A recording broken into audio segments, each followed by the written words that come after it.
देव जी की सरकार ने जितना काम किया है, माननीय अमित शाह जी के मार्गदर्शन में इस सरकार ने जितना काम किया है उतना पिछले अनेक वर्षों में नहीं हो पाया था। पिछले 5 वर्षों में तो कुछ भी नहीं हुआ था।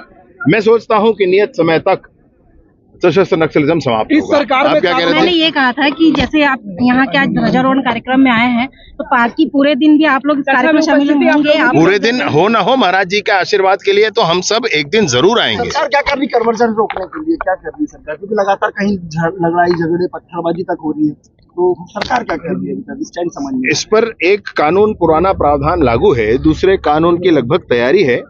अब वो एक मैंने उसका प्रस्ताव तैयार है, कानून के स्वरूप में उसको आना शेष है। पूज्य बागेश्वर धाम से पंडित धीरेन्द्र कृष्ण शास्त्री जी महाराज का यहाँ आगमन होने वाला है। यहाँ उनका प्रवचन और अन्य कार्यक्रम होने वाले हैं। इन समस्त धार्मिक अनुष्ठानों के प्रारंभ में अभी ध्वज को आरोहित करके और कार्यक्रम का शुभारंभ किया गया है। यहाँ काम प्रारंभ किया गया है। ऐसी कथा क्या मानते हैं? जिस तरीके से धर्मांतरण लगातार हो रहे हैं, क्या हिंदुओं को जगाने की ऐसी कथाएं लगातार हो रही है? इसकी बात अनावश्यक आवश्यक है, इसकी आवश्यकता सदैव है।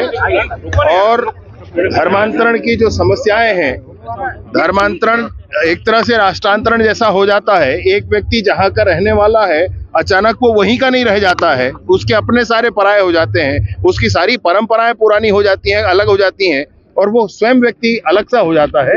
ये समाज में बड़ी विरूपता इससे आ जाती है, और इसलिए ऐसा आवश्यक है कि हम ये देखें कि अवैध रूप से जो धर्मांतरण की प्रक्रियाएं चल रही हैं वो ना हो। इन्हीं के भी रोकथाम के लिए भी महाराज जी का अनवरत प्रयत्न रहता है। लगातार पद यात्रा पे निकल रहे, आप भी शामिल हुए थे, क्या माना जा रहा है इस पद यात्रा को? जागरण के लिए है। समाज में जितने भी लोग एकत्रित हो सके, जितने भी लोगों तक बात पहुंच सके। भारत का समाज बहुत बड़ा है, सनातनी समुदाय बहुत बड़ा है। समाज में सबके बीच वह संदेश पहुंचना चाहिए, सबके बीच समानता का संदेश पहुंचे, सबके बीच भ्रातृत्व का संदेश पहुंचे, सबके बीच ये संदेश पहुंचे कि सनातनी मान बिंदुओं के लिए हम प्राण देने तैयार हैं। ये संदेश सबके बीच पहुंचे। पिछले 2 सालों से आज आप लोग दोनों आए हैं, तो क्या ये माना जाए कि कार्यक्रम पूरे दिन आप लोग भी आएंगे? पिछले 2 वर्षों में नक्सल उन्मूलन का विषय, मैं आपके विषय पर भी बताता हूँ ना, 1 मिनट।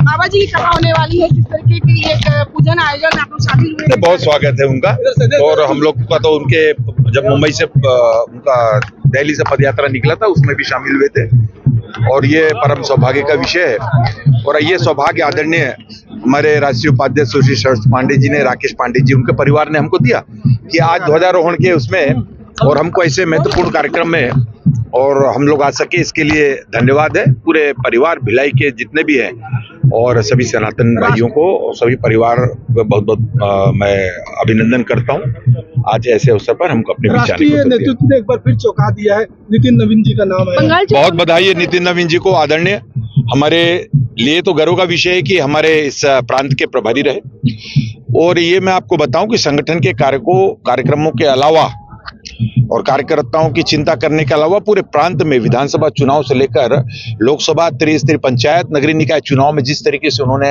रात दिन अपना समय छत्तीसगढ़ को दिया है, ये अभूतपूर्व है।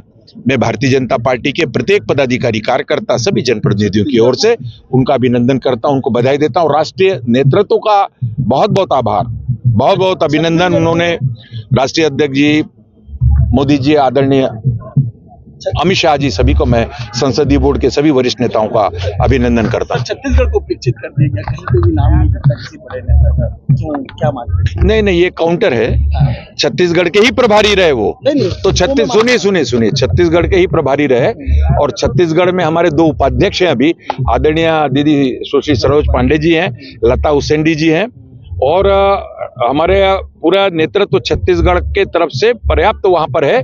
मंत्री के दृष्टि से तोकन साहू जी हैं। आगे देखिए, अभी और आगे देखते जाइए आप।